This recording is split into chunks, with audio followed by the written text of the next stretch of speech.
How to add integers without using a number line. Madali lang to, basta marunong lang sumunod sa rules. And huwag ninyong ipaghahaluin yung addition and multiplication. Okay? So, sa addition of integers, like signs, i-add mo siya. Ngayon, pag mag-a-add ka ng magkaiba ang signs, baliktad ang gagawin mo, magsusubtract ka. Okay, remember, sa mathematics is learn by doing. So, sa tingin niyo ay nahihirapan kayo, I suggest na mag-practice kayo na mag-practice. Again, sa mathematics, learning by doing tayo. We have this 2 plus 4, kung mapapansin, pareho-parehong 2 and 4 ang ating given, no? So, 2 plus 4, ito ginagawa na natin since kinder pa lang, no? So, we add this, 2 plus 4 is equal to 6. Bakit naging 6?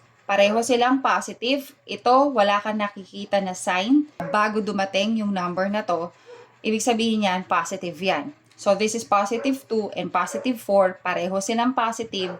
Ibig sabihin, mag-a-add ka. So, 2 plus 4 is 6.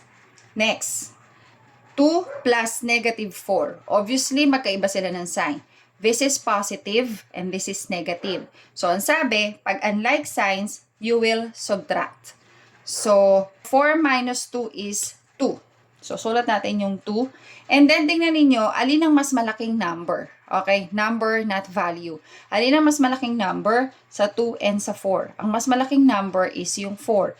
What is the sign of the bigger number? The sign of the bigger number is negative. Therefore, the final answer would be negative. Number 3, this is negative 2 plus negative 4. So, kung mapapansin, para siyang sa number 1. They have like signs. Isang negative, isang negative. So, ang sabi natin, pagka like signs, mag-a-add ka. So, 2 plus 4 is 6. Ma'am, pareho lang sila. Magkaiba ng given. Yes, you will follow the sign.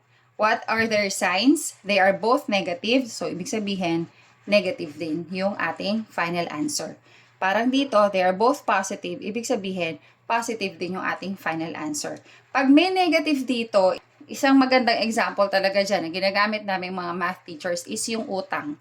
Kasi mas madaling anuhin yan mas madaling maintindihan Negative 2 means may utang kang 2 pesos.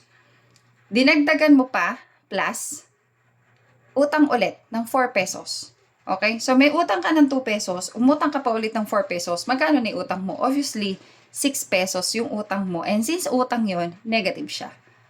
Pwede mong gamitin na as pera. Kasi dyan tayo magaling Pag usapin pera, magaling tayo dyan. So, pwede mong gawin siya dyan para mas maintindihan mo, para mas makuha mo yung sagot pag nag-a-add ka ng integers. Even sa subtraction Okay?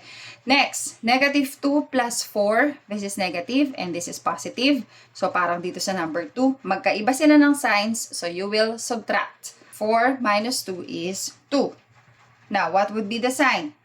Tulad ulit dito, sa number 2, yung rule, what is the sign of the bigger number? The bigger number is 4 and the sign of the bigger number is positive. Therefore, this is positive.